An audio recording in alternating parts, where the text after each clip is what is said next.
और दरभंगा आपको लेकर चलते हैं। गृह मंत्री अमित शाह क्या कुछ कह रहे हैं वो आपको सुनवाते हैं।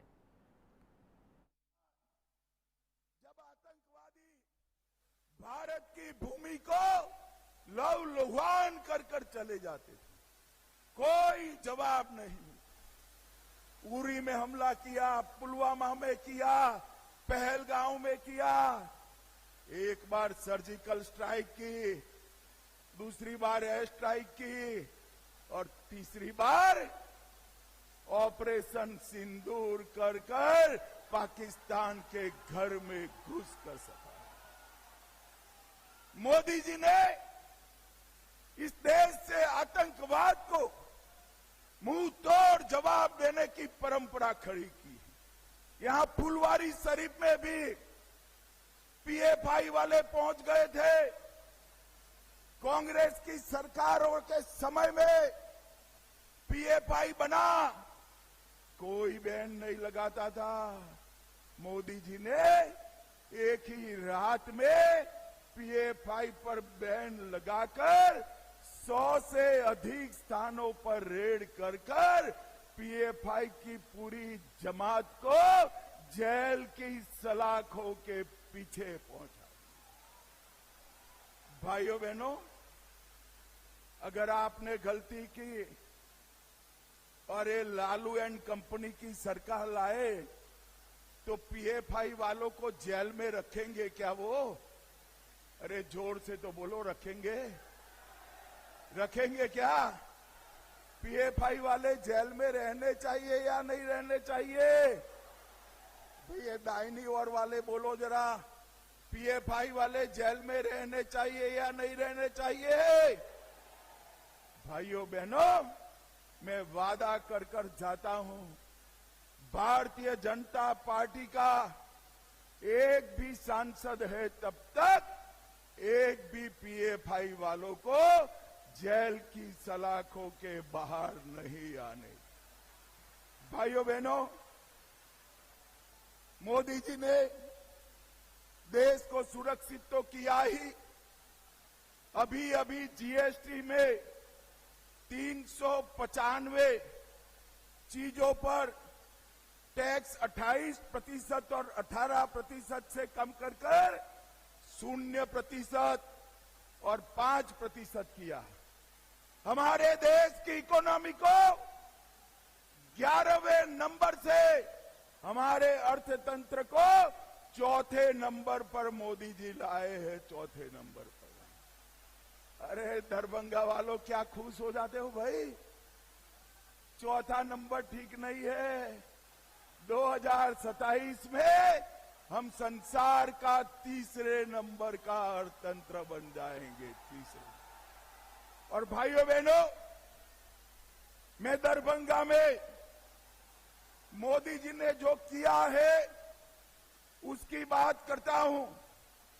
216 करोड़ से सोमन बाईपास बनाया, भारतमाला परियोजना में आमस दरभंगा एक्सप्रेसवे बनाया, पूर्णिया पटना एक्सप्रेसवे बनाया, लोहटा से टाटरा होते हुए कमला तटबंध बनाया, कमला नदी पर ब्रिज बनाया, कमला नदी पर नया पुल बनकर आजादी के बाद पहली बार कमला नदी रोड के पार जाएगी। 335 करोड़ से दरभंगा का रेलवे स्टेशन दरभंगा की संस्कृति के अनुरूप बन रहा है। 253 करोड़ से बाईपास रेल लाइन बनाई। और जोर से ताली बजाना दरभंगा वालों, दरभंगा में मेट्रो भी आने वाली है, मेट्रो भी आने वाली है। दरभंगा से लखनऊ अमृत भारत ट्रेन बनाई और अब सीतामढ़ी से अयोध्या भी हमारी अमृत भारत ट्रेन जाने वाली है। दरभंगा एयरपोर्ट हमने बनाया, 200 बेड की क्षमता वाला स्पेशलाइज्ड कैंसर अस्पताल बनाया और एक गोपाल जी गड्ढे में बैठ गए थे। एम्स नहीं बनना था, एक गड्ढे में बैठकर अनशन दिया और दरभंगा का एम्स बनने की शुरुआत भी हो गई। किसी को यहां से पटने जाने की जरूरत नहीं है, दिल्ली जाने की जरूरत नहीं है। कोई भी बीमारी आए दरभंगा एम्स में इसका इलाज हो जाएगा भैया। अब बहुत सारे लोग, हमारी जीविका दीदी कहते इलाज कैसे कराए, रुपया लगेगा। अरे कोई रुपया नहीं लगेगा, 5 लाख तक का इलाज नरेंद्र मोदी फ्री करने वाले। इस देश में 60 करोड़ गरीबों के लिए 5 लाख तक का पूरा इलाज मुफ्त में करने का काम नरेंद्र मोदी ने किया। हर गरीब को घर देने का काम नरेंद्र मोदी ने किया है। और भाइयों बहनों, मैं आपको आंकड़ा देने आया हूं, सिर्फ बिहार में 8 करोड़ 52 लाख गरीबों को 5 किलो अनाज मुफ्त मिलता है। 87 लाख किसानों को हर साल 6,000 रुपया मिलता है। बिहार में 44 लाख घर बन चुके और 30 लाख मोदी जी ने अप्रूव कर दिए हैं। 1 करोड़ 17 लाख माताओं को गैस का कनेक्शन दिया। आयुष्मान भारत योजना 3 करोड़ 53 लाख लोगों को 5 लाख तक का इलाज मुफ्त किया। जल जीवन मिशन से 1 करोड़ 60 लाख घरों में पीने का पानी भेजा। और जोर से ताली बजाना भाई, मखाना बोर्ड की स्थापना भी नरेंद्र मोदी ने कर दी। पश्चिमी कोसी नहर, कोसी का पानी रामचंद्र जी के समय से बिहार में बाढ़ लाता है या नहीं लाता है? अरे जोर से बोलो, लाता है या नहीं लाता है? मिथिलांचल में बाढ़ लाता है या नहीं लाता है? अब पश्चिमी कोसी नहर बनाकर मिथिलांचल की 50 लाख हेक्टेयर भूमि को सिंचित करेंगे और मिथिलांचल को बाढ़ मुक्त बनाएंगे। भाइयों बहनों, अभी हमारे नीतीश कुमार जी ने 1 करोड़ 25 लाख जीविका दीदी के अकाउंट में 10,000 रुपया डालने का काम किया है। और ये 10,000 तो शुरुआत है।